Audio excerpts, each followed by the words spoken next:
You are listening to the Cookbook Love Podcast with Maggie Green, episode number 308. Welcome to the Cookbook Love Podcast, a podcast that celebrates cookbook readers, buyers, collectors, writers, and clubs. And now your host, cookbook author, culinary dietitian, and cookbook writing coach, Maggie Green.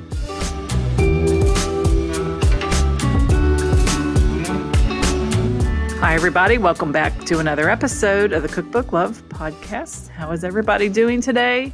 I have been in full re-entry mode this week as we have returned from our vacation to Door County, Wisconsin. I may have mentioned that last week, but I'm bringing it up again because I always think that the week after a vacation, we get back home, get back to our office, is always an interesting week. I don't fully feel like I've got everything in line with the habits and routines I normally have, but I'm getting there. And one of the things I had to do was open up all the cookbooks that I've received for review and possible guests on the show. I physically made a list of all these books. I have over 30 interviews that I'm working on scheduling, along with solo shows that I'm preparing for you. So suffice it to say, it's going to be a really juicy fall with a lot of great books and cookbook author interviews coming up. And I'm also excited to hopefully bring you some interviews with some of the students who finished some gorgeous cookbooks in Cookbooks on KDP, my self-publishing course that I teach. They finished up the books and I've ordered some of them. They've been sent to me, and it's truly amazing to see what these cooks and bakers had been able to create in this 12-week program. So that's kind of an update on what's going on. I'm enjoyed the recipe refine and shine conversations I had with many of you during the month of July, talking about your recipes. And a lot of times for many of you that want to write cookbooks, it just boils down to deciding what you want to talk about in the first book that you want to write. Because many of you are multi-talented. You have a lot of different things that you can do in the kitchen. But when we work on a cookbook concept, it's important to pick one thing and pick a twist on that one thing that is going to be fun for you to write and appealing to a broader audience. In particular, if you're wanting to retain an agent, have a publisher publish your book, and something that's outside of a family cookbook project. So it's really been inspiring for me to go through this Cookbooks on KDP for the second time and see the kind of books that my students were able to create. So hope to have some interviews with some of them also coming up this fall. Thank you also for those of you who are new listeners. I hear from a few of you every week tuning into the show, finding the show for the first time, emailing me, asking about coaching or group programs or questions about publishing or the work that we're doing here. So I want to thank you also for reaching out. And if you have a question for me, you're always welcome to go to my website, which is www.greenapron.com. Contact me through the website anytime, and I'd be happy to help with anything related to helping you become a better cookbook reader, writer, collector, or if you are interested in creating a cookbook club. So let's dive into our interview today. I have a conversation with Renato Poliafito. Renato is a James Beard nominated pastry chef, restaurateur, cookbook author, designer, and entrepreneur. He lives in Brooklyn, New York. After a career in graphic design and advertising, Renato traded in his laptop for an apron. In 2005, he opened the Red Hook flagship location of Baked, kicking off a culinary renaissance in the waterfront neighborhood and leading the wave of the new Brooklyn food movement. After more than a decade, Renato left Baked to get in touch with his roots. And in 2019, just before the pandemic, he opened the doors of Ciao, Gloria in Prospect Heights. Renato was born to Sicilian immigrants in Queens, New York, and he sees his restaurant, Ciao, Gloria, as the ultimate expression of his Italian and American dual identities. Today, we're going to talk about Renato's fifth cookbook called Dolci, American Baking with an Italian Accent, and we're going to include his memories of his Italian-American heritage, his early love-hate relationship with Italy, favorite Italian and American sweet treats, his amazing skill at creating mashup recipes, as well as the inspiration for Dolci and tips for home bakers who want to achieve delicious and successful baked goods and sweet treats in their kitchen. So without further delay, let's dive into this interview with Renato Poliafito. Hi, Renato. Welcome to the Cookbook Love podcast. Thank you. Thank you for having me. I'm so excited that you're here. You have a gorgeous book out. Can't wait to talk all about it. But before we get started, why don't you tell everybody a little bit about who you are and what you do? Okay, well, my name is Renato Poliafito. I am a restaurateur and cookbook author and, baker. And I have a cafe in Brooklyn in Prospect Heights called Ciao, Gloria. And I'm soon to be opening up a pasta restaurant directly across the street from Ciao called Pasta Night. I've been in the industry for close to 2 decades now, and I used to own a bakery called Baked, also in Brooklyn, that had some recognition. I just finished and released my 5th book, which is called Dolci, and it's all about Italian-American baking, and there's some surprises in there as well. So I'm really happy about it, and I'm really excited to kind of talk about it. Yeah. One of the things when I look at the title and notice that Dolci has an exclamation point, and I believe that was intentional, obviously. Tell us a little bit about the exclamation point in the title. Well, I wanted, for me, there was like some sense of excitement to this. There are so many great Italian desserts and American desserts that, when I was putting the book together, I wanted to basically exclaim how excited I was to publish this book and to put all of these different desserts together into one process book. And just super happy with it. And that's where the exclamation came from. It was like one of these things that I was just brainstorming and I was like, Dolci, Dolci, so I was like, it needs an exclamation point. That's great. Very catchy. And the subtitle, American Baking with an Italian Accent. And that comes from your background, memories, and your growing up with Italian heritage, but growing up in the United States. Tell us a little bit about that, what that was like, and even in terms of the baking, what this did in terms of your experience in the kitchen and with food and ingredients. Well, growing up in an Italian-American household, my parents were from Sicily. So I'm a second generation. I grew up with my mom in the kitchen. My mom was a housewife. And so she, kept an immaculate home and she cooked every meal. Going out or having takeout was like such a big treat for us because it was so different. But I learned just because I was like a mama's boy. I stayed in the kitchen all the time. I would just watch her cook and bake. And,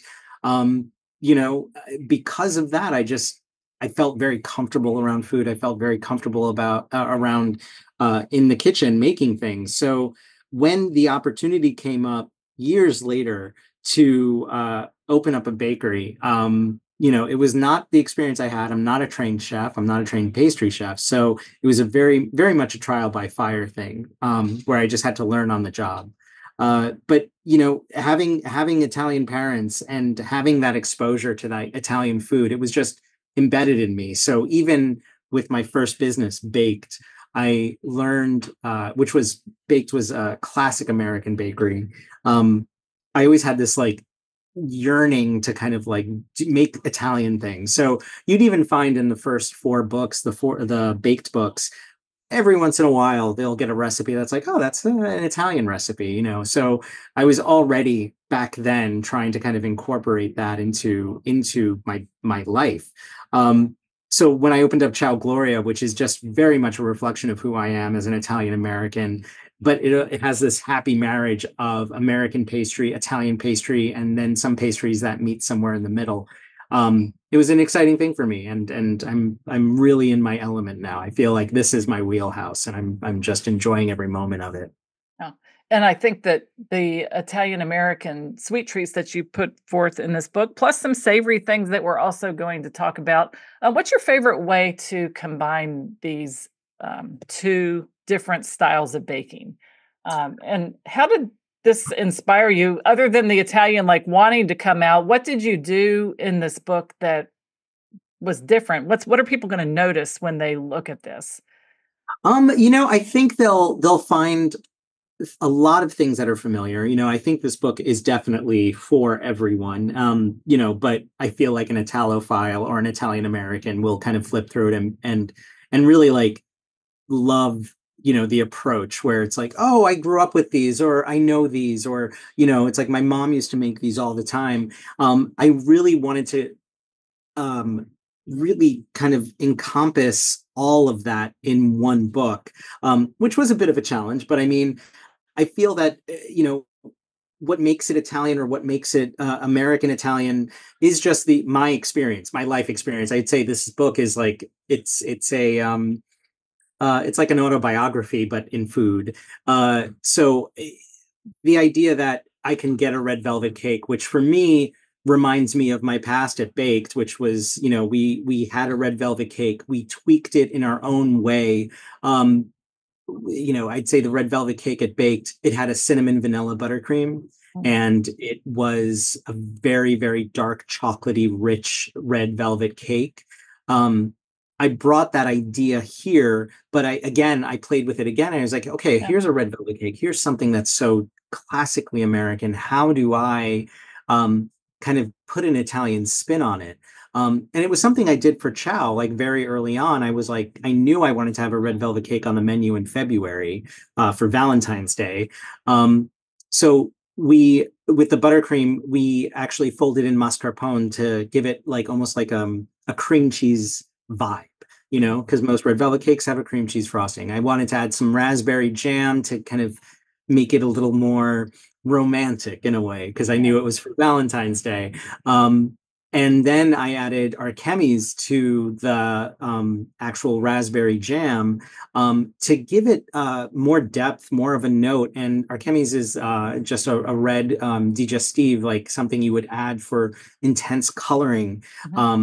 And it has such a powerful herbaceous quality to it that it just gave a red velvet like so much depth. I don't know. I love playing in that world where I'm adding my experience from being Italian and traveling in Italy and learning about Italian ingredients and really kind of just bringing them into the fold for something that may be classically American.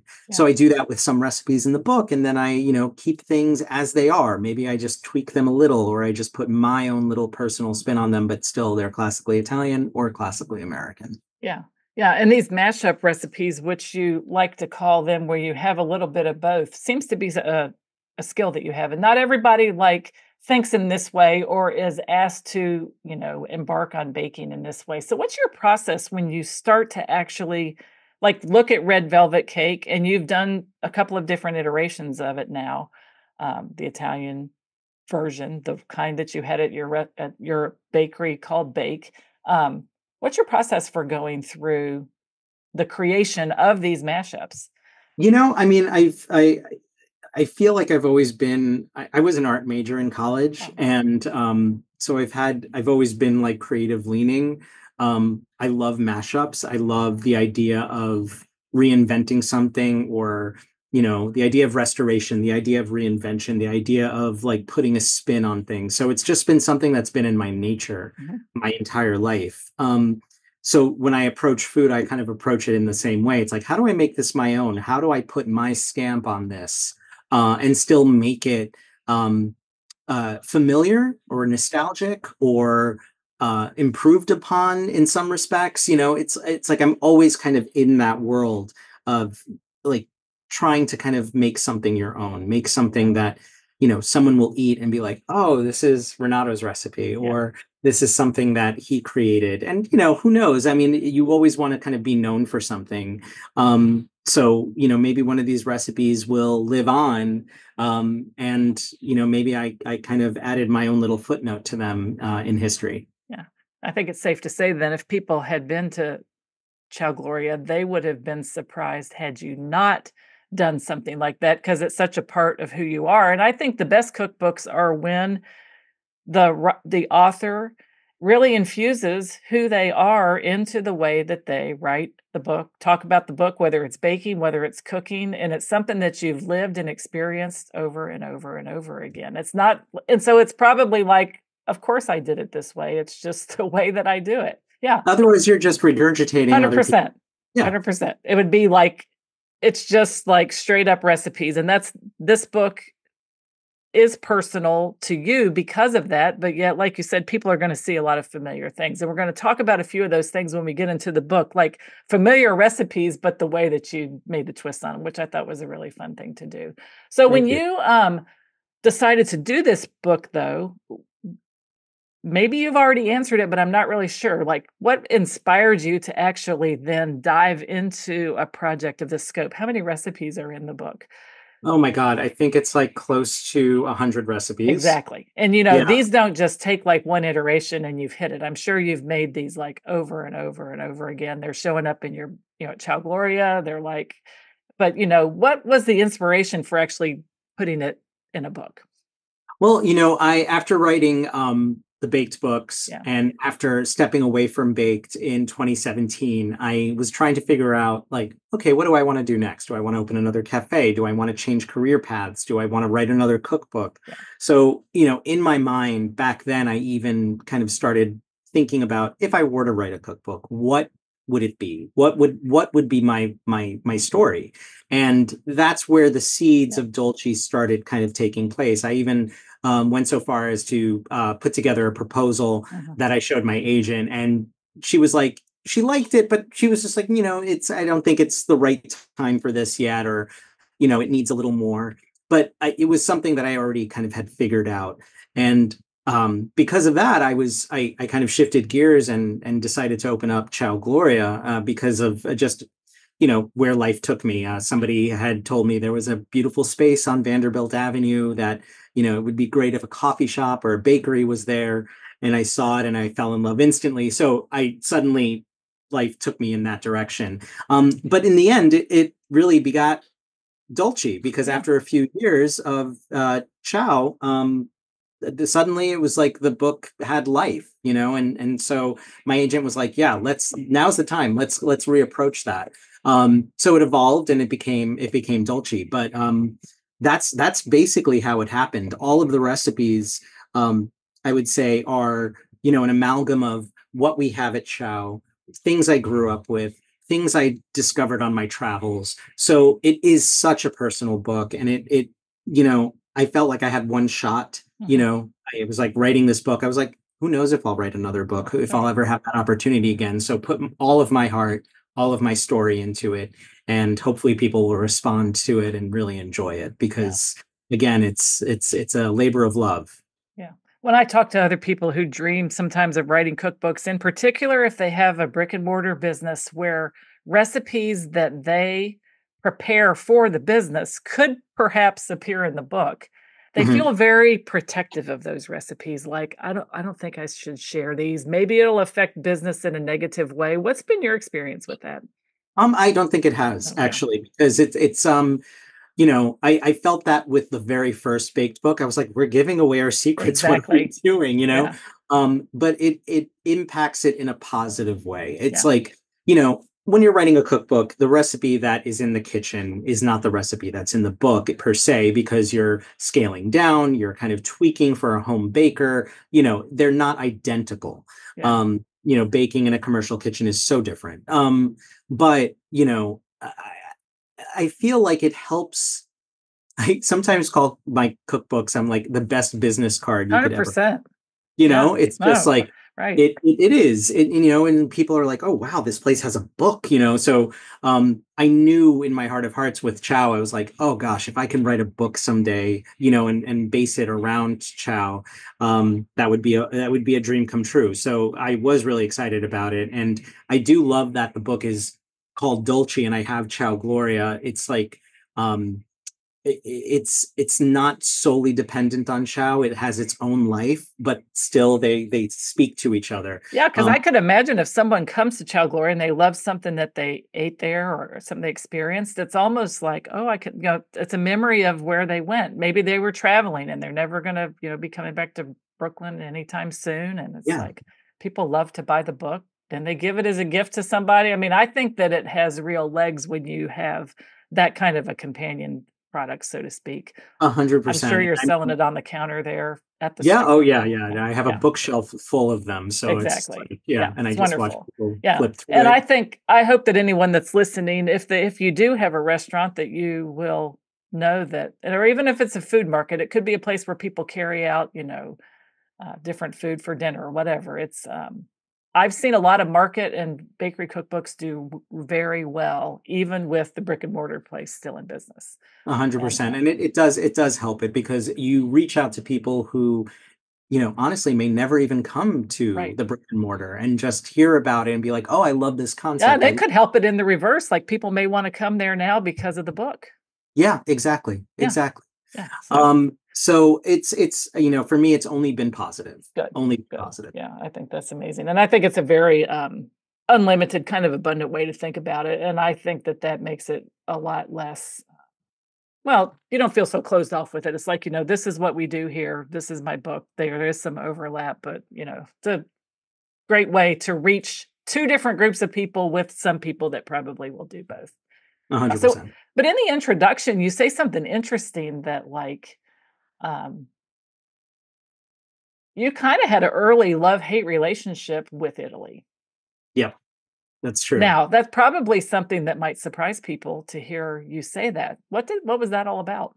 Well, my first trip to Italy was when I was 5 years old, Mhm. and my parents, I love them, but they definitely kind of like went about it in an odd way. They did the same thing to my brother and sister, who are older than me. That every few years they would just like up and go to Italy, and kind of like try to, just like leave America behind for these incredibly extended periods of time, um, disruptive amounts of time. So, when I was 5, my parents took me there, and I was there for a while, and then I came back to first grade, and I actually like had to enroll a little later Mm, because I was there for so long. Same thing happened when I was 9, that I was just gone for months on end, and then I got to fourth grade late.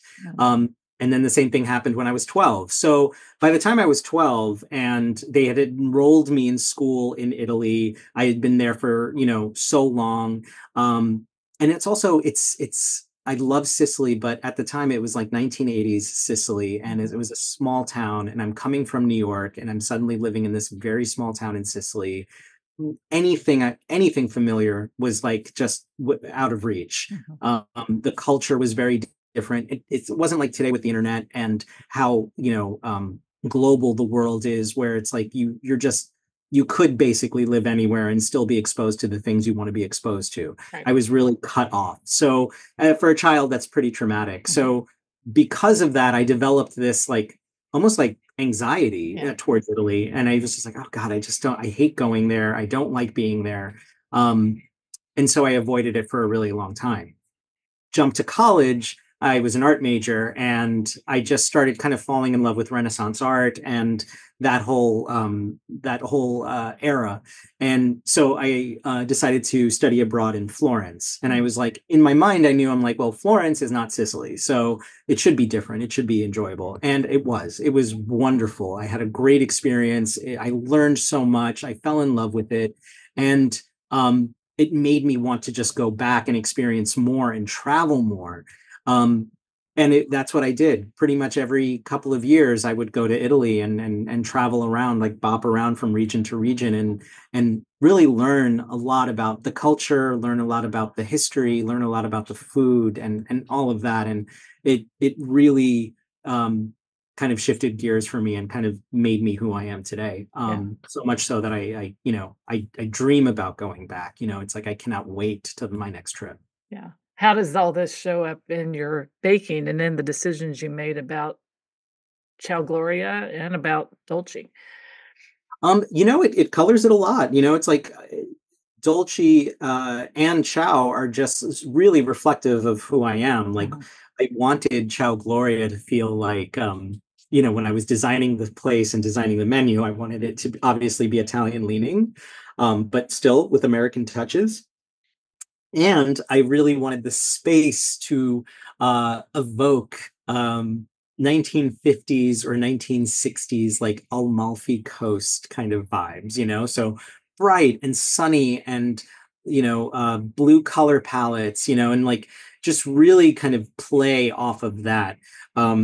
And now with pasta night, I'm going even deeper, and I'm like, okay, well, they're going to be sister shops, for example, and pasta night will be more like 70s and 80s countryside southern Italy. So they'll, even in design and aesthetic, they'll speak to each other. Yeah. And Dolci lives in the middle of that, because like there will be pastries, like Italian pastries at pasta night. They're sold here as well. So I've kind of created like a little family for myself in terms of the book, the restaurant, the cafe. And so if you want to have a little piece of Italy in Brooklyn, you know where to go. Yes, that sounds wonderful. When is the pasta night slated to open?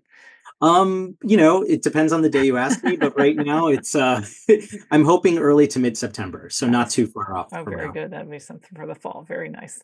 So Yes. let's talk about some of the recipes in the book. The first one I want to talk about is the cinnamon roll. And Mhm. you mentioned the story about the cinnamon roll when you were in Saratoga Springs, New York. Yep. You would drive to Cinnabon in Albany, and you loved the Cinnabon. Yes. Okay, and then you tell us from there what happened. And there is a cinnamon roll recipe in Dolci, but is that Italian, or what did you do to it to like make it fit?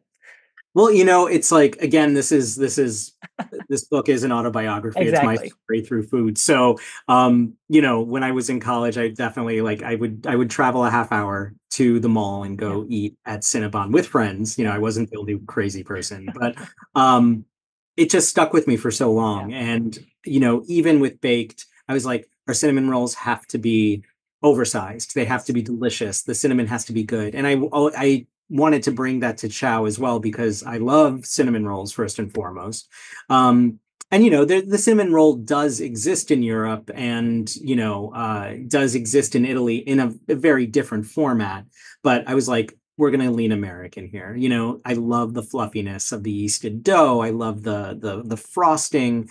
For the book, I was like, oh, it's very easy for me to kind of like tweak this in a way that has a little bit of an Italian kind of like nod to it. So we added orange blossom water, which gives it a nice little citrusy zing, and it's just absolutely delicious. I personally, I've had Cinnabon recently, and I don't know if the recipe had changed or if my palate has gotten a little more sophisticated. It's not what I remember, but I've created something, I think, that's better. That just like really, and it has become something that is just so popular at Chow. It's like we make trays after tray of it, and yeah, people come in looking for it. Yeah. It's like word on the street is Chow cinnamon buns are really, really delicious. And Nice. as a business owner, it's like that's all you want. You love that, So right? I shared it in the book. Yeah. But on the same note, it has, if you flip the page, it has a Sicilian sticky bun recipe that kind of like partners with it. So, a classic sticky bun, but I added pomegranate syrup and pistachios and citrus and some spices to kind of like give it a really Sicilian flair. So I kept something very American, but then I really Italianified some, a cinnamon bun's cousin, basically. Yeah. I read the recipe too for the brioche that goes in that you Mm. use, and I loved what you said about the mixer. Like when you make brioche in a stand mixer or any kind of dough that requires a lot of beating or kneading, you really do have to watch it, because there is that rumor, that the mixer will walk across the countertop. Oh, And you yeah, it say, will. and it has to mix for 15 minutes, and you say you have to pay attention, no leaving the room or scrolling on your phone and not paying attention to the mixer. But you really did. I think the way I read it was you tried to see if there was something you could do about that step, but there really isn't. Yeah, no, you can't really avoid it. I mean, you Yes. could really truncate the time as much as possible, which is what I did. I was just like, you know what? Anything less than 15 minutes, you're not going to get Yeah. a fluffy, delicious brioche. It's like Yeah. it has to be 15 minutes, and you have to really watch the mixer. Yeah. During development, I would get like testers who were testing it, Mhm. and they would like call me in a panic, and they would be like, "Oh my God, my mixer's going crazy! It's overheating! It's doing this!" And I was just like, "Guys, it's that this is it. Yeah. It's like you can't skirt around this. If you want a true brioche, don't worry, your mixer will be fine. After the 15 minutes, it'll be hot to the touch, but Yes. put it away and it'll come back to you when you're ready. Yes. So yeah, it's some things you just have to sacrifice. Yeah. Yeah, that's right. So I think that sounds delicious. Another one now, me being from Kentucky, we have to talk about the pecan pie. Yes. American classic, of course, pecans in the South, big deal. But tell us what you did with this recipe and what you added to it to make it your twist on pecan pie. Yeah, well, I mean, a classic pecan pie, as you know, it does not have chocolate chips, which is something I picked up early in my experience baking. I do love the mixture of a classic pecan filling studded with chocolate chips. Mhm. It's for me, it's a combination that um, it would be my choice over a classic Yeah. pecan. Bourbon always makes a great addition. It adds depth of flavor. It adds that little zing Mhm. that really cuts through the sweetness of a pecan pie, which is, pecan pies are just almost toothacheingly Yeah. sweet sometimes. So adding that bourbon really helps. But in that same world, you have Amaros, and I love Amaro, and I just was like, okay, well, what if I swapped out that bourbon with a nice kind of like a sweeter Amaro? Because Amaros can be they're bitters. That's what Amaro means. But there are some on the spectrum of very, very bitter to sweet. So I was like, okay, we'll lean sweet here. And honestly, it was delicious. It was like it was almost like a revelation where it's like, oh, okay. It's like I've created something a little different by just tweaking this one ingredient and really kind of shifting the flavor profile a little more. So for me, it's something I enjoy, and it's during Thanksgiving time at the cafe. It's like we do pie season here. So Yeah.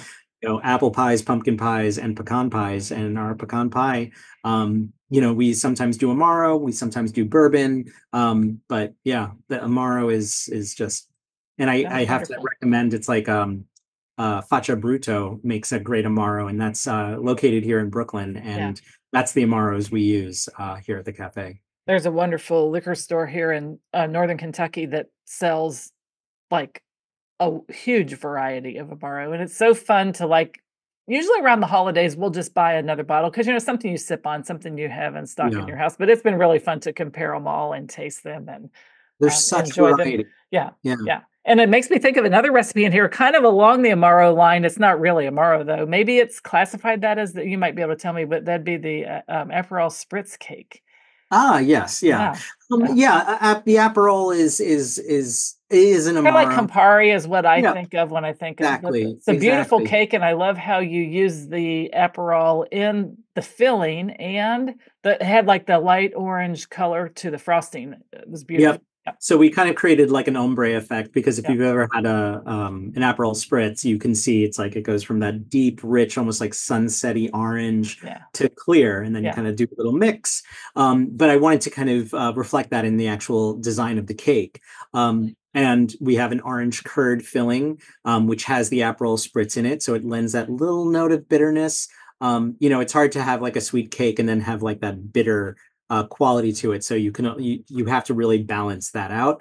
But then adding prosecco to the buttercream really gives it this like light snap, this like lovely bright bright flavor, or bright taste. Because buttercreams are buttercream, so it tends to be on the heavier yeah, side. yeah. But adding the prosecco really kind of like actually lifts it Lightens up it a up little. some. Yeah, So yeah, it's an absolutely delicious cake. And if you're I pretty much strictly only drink spritzes. So yeah, yeah. for I mean, you me can it's make a some nice spritzes too with just Amaros also, like, oh, of course. yeah, Yeah, soda totally. I water love and one of my other favorite spritzes is a Hugo. yeah. And Does it grapefruit it's not style? grapefruit, it's elderflower syrup. Elderflower liqueur. Yeah. which is also really delicious. We traveled to Austria in, I think it was 2018, but they had, of course, the Aperol Spritz, and the Hugos there were very good. And they were a little bit ahead in terms of the US in terms of canned nice cocktails. Like if you were taking it in a picnic or you wanted to go out and you bought a sandwich and you wanted to have something like that. But I remember the Hugos in the can, and we went to this little soccer jersey store where they sold the Munich soccer jerseys in Munich. And Mhm. I was with my son. He's picking out a soccer jersey. I look over to my daughter and she's sitting in the store. I said, "What are you drinking?" She had this can in her purse. She's like, "I'm drinking a Hugo." I mean, I have no idea if she should have been like in the store, if they could even do that. But I'm like, okay, that's fine. Here we are in, the middle of Munich, and Hugo was it was really good. The elderflower, they're very a little different. relaxed there. Yeah, right. So I'm like, okay, Julia. Yeah, it was funny. Yeah. And did you use any elderflower, traditionally something that would be Italian, or no? No, I mean, I think elderflower like leans more towards German and Yes, Austrian. I think so too, like that the flavor mountain profile. region. Yeah. But we have done elderflower here at Ciao. Yeah. So it's very unique. Yeah, Yeah. I love the flavor. Yeah. Yeah. Well, there's also some savory in the book. Not everything is sweet. So let's talk about the focaccia. You also have a pasta that you cook the pasta and shape it into a ball, and then it's not battered. It's like kind of the 3-step process, it looked to me like, and cooked almost like you called it a riff on deep fried macaroni and cheese. So let's start with the focaccia. I think focaccia is something that everybody loves. And then we'll head into the pasta and what your thought process behind including them in the book. It's baking. So yeah. Yeah, no, I mean, I feel like any baking book should have like an element of savory to it. Because it is a baking book, but yes, it is Dolci. Predominantly, it's all sweet stuff. But yeah. I personally loved, I'm a huge fan of arancini, and the ones I use, the ones I make in the book are a kind of like a classic cacio e pepe flavored one, which I absolutely love. Cacio e pepe is having a moment right now, so I wanted to kind of as a home cook, I always feel like that seems kind of fussy to make. I don't know if that's true or not. It is fussy to make. It's like, that's why it's a street food, because if you're making arancini, it's like you're making the rice, you're making the filling, kind of, then you're assembling it. Then you have to make this kind of like, you're either dipping it in egg or you're dipping it into like a flour mixture, then you're breading it, then you're deep frying it. Yeah. Personally, it's like I rarely deep fry at home. It's like it's a lot. Yeah. So that's why it's like you can easily go out to any bar in Italy and they'll just have a mountain of arancini. So I love it. It was like one of those things, early childhood memory of mine, where I was like introduced to it. You would eat it on the street. It was delicious and rich and crunchy. It had all of those kind of like flavor things happening that make something really, really good. Rome has a version of arancini called suppli. So suppli are they're more pill shaped, and the big major difference between a suppli and an arancini is the rice inside. In an arancini, you have the rice, and then you have a filling in the center. With suppli, the filling and the rice is all mixed together, and then that's fried. So something that's happened in Rome recently, I'd say in the last like decade or maybe a little longer, is that they started playing with pasta as the ingredient, as opposed to rice in the suppli. Yeah. So that's why I say in the book, it's like macaroni and cheese studying abroad. Yeah, because you did the pasta then for that, mix the other ingredients in, and then exactly. Exactly. So in the book, I did a tagliolini, which is like a spaghetti pasta spaghetti shape, and mixed that with cheese and butter, and like really made this like kind of creamy filling, along with mozzarella as well. And then you would cook that, mix that all together, freeze it in a ball shape, and then take it out, batter, and fry that. So it would retain that kind of fun shape. Yeah. But Yeah, it's not something I invented in terms of, I didn't create like, oh, pasta, deep fried pasta that's been around, but Yeah. this is just my riff on it. And, I love that Italians, who are usually very steadfast with their recipes, you can't doctor anything, you can't really change, you can't touch a cacio e pepe, or there's only one way to make a carbonara or Yeah. whatever. Yeah. To suddenly start playing around and to get influenced by outside culture and get influenced by other things. And Yeah. I feel like hopefully that will usher in a new era of like fantastic new food in Italy. Yeah. Yeah. And then the focaccia looks like there's about 3 different varieties, same base, but different toppings. And do you at Ciao Gloria have focaccia on the menu or something that's available for people to buy? Yeah. Yes, so I'm gonna really kind of up our focaccia game at pasta night. We make focaccia at Ciao every day, and we use it for our sandwiches. Wow. So, and people love a focaccia sandwich. Yeah. They just go crazy for it. Yeah. But yeah, I want to play a little more. In the book, I decided to, it's fun to have a plain focaccia and you can do whatever you want with it.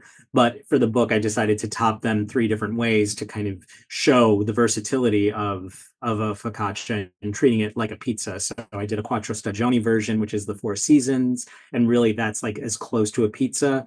Then I do a mortazza version, which mortadella, Italian bologna, basically, is such a popular item. So we did like a mortadella with ricotta and arugula, and then finally just a very classic, studded with olives and rosemary and some sea salt. Just really great versions and really kind of like classic versions. And I think once you master those 3, you choose your favorite, or you just top it however you'd like. I mean, it's such a versatile recipe. You could do like roast beef and horseradish. It's like you could do whatever you'd like. Yeah. And it's a fun thing. Yeah. Yeah. I can imagine it. I'm sure it'll go over very well also at pasta night. So Yeah. for people that are listening, they're wanting to like dive into some of the recipes. I think it's always nice to ask you also what some tips might be if people are really wanting to have success with your recipes. Well, yeah. Oh, go ahead. No, that's it. If they want to dive That's in, the question. because Yeah. I think you have it from the commercial side, but you've also now had these tested and you've developed them in a home kitchen. But what should home cooks remember, home bakers remember when they're diving in? Well, I think if you really want to be a successful home baker, and I really kind of preface the book with this, I have a short page about using a scale and working with grams. Any commercial baker, anybody working in a commercial kitchen, weighs their ingredients, and by doing that, you really end up with a more consistent product time and time again. So my advice would be buy a scale, weigh all your ingredients. Mise en place, obviously, you want to measure everything out first to make life as easy for you as possible, and read through the recipe. A lot of people tend to forget that baking isn't sometimes an immediate thing. You may have to let something sit, let something rest, and a chocolate chip cookie recipe can take you 2 days, so always read the recipe, measure your ingredients, flour, sugar, any of those dry ingredients can vary wildly if you're just scooping out versus weighing out 300 grams versus scooping out and then saying, okay, it needs to be a cup or whatever. And it could be a cup and a quarter, and that even by like a dozen grams, 20 grams, or even by a quarter cup could wildly alter a recipe. So that's my advice. Yeah. And I think if someone's listening that hasn't converted to a scale for baking yet, you can get a nice little scale, not terribly expensive, and it's life-changing. Oh, 100%.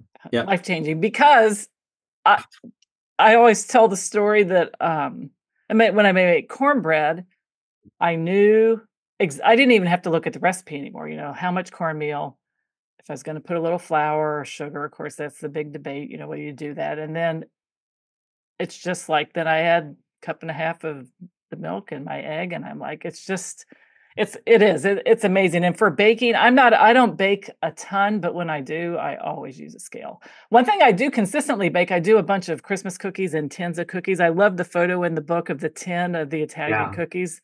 Just beautiful. So I do that for gifts for the holidays, but I always measure out all the dry ingredients for all the recipes ahead of time, and I keep them in these labeled containers. And then I bake a couple of kinds of cookies for like 9 days in a row. And Mhm. it's just so nice to have that scale when I'm measuring out the dry ingredients. So I hope that we have convinced our listeners to invest in a little scale. It makes all the difference in the world. And if you start to even bake just a little bit, it's wonderful to have. You'll be a better baker. You'll be a better baker, and that might actually, you might bake more as a result. Yeah, Exactly. possible. Yep. So as we're wrapping up, one of my favorite questions to ask my guests is about cookbooks. And I'm sure cookbooks have informed your journey inside, Yes. outside, ones that you've relied on over and over again, some that you've dipped into maybe just one time. But I'd like to know if you have a favorite cookbook you would like to share with our listeners. Well, I have one that I love to suggest, just because I think it's just very thorough and thoughtfully written, and just a smart book that I think will stand the test of time, and be there for decades to come, which I think is the dream for every cookbook writer. Right. But Salt, Fat, Acid, Heat by Samin Nosrat. I think you've probably gotten that answer before. I think it's just a fantastic book, and I think if you're wanting to learn to cook and feel comfortable in the kitchen, and I think her journey was interesting, and Yeah. her approach, and it has a nice companion of a 4 episode miniseries Mhm. that goes so beautifully with it. I just think it's a lovely up to date way to really kind of learn how to cook and really enjoy someone's experience. But like every other, person, I love all of Ina's cookbooks. I always, find myself like, oh, what did Ina do here? Um, and then something enjoyable that I love reading through that I don't really cook through that much, but I just love reading. I always order like the annual of the Cook's Country magazine. Oh, yeah. That's a That great idea. annual, I love those, and I Yes. have every single one. And when it comes in January after the end of the year, I pour through the pages, and just really, I love the stories. I love the testing. I love, like, okay, so we tried this didn't work, so then we did this, and it covers American food, which is global, Yeah. so it's always fun to kind of just see, it's like, okay, how do I do make a stroganoff really well? Or, Yeah. how did this person come to this conclusion? So I, as a foodie, as somebody who loves to eat, somebody who loves food and is in the industry, Yeah. it's always like a fun read for me. Yeah. Yeah. So when I said to you, we part of our audience is cookbook readers, you get it. Yes. Because it's like some people are like, this is the truth. I had a guest last October who didn't even cook, Oh, and she loved to read cookbooks. And okay. so we finally came up with this analogy. It was like loving gardens, but you don't garden, but you like flowers and you like to read about people who garden and see beautiful gardens, maybe in England or whatever. She never cooked.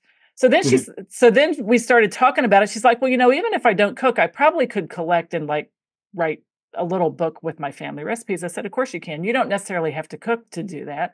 And it's No. just funny for her as a cookbook reader, how this trajectory has evolved, not even being a cook. But people do love to read cookbooks. And I do want to say, Renato, your book is fun to read. And Oh, I would add it to the list of, I get a lot of cookbooks coming across my desk these days, which is wonderful. And I look at all of them, but I have to say I sat down a few times with yours and read it. And one chapter we didn't mention is you have 4 cocktail recipes in here. yeah. Yeah, right.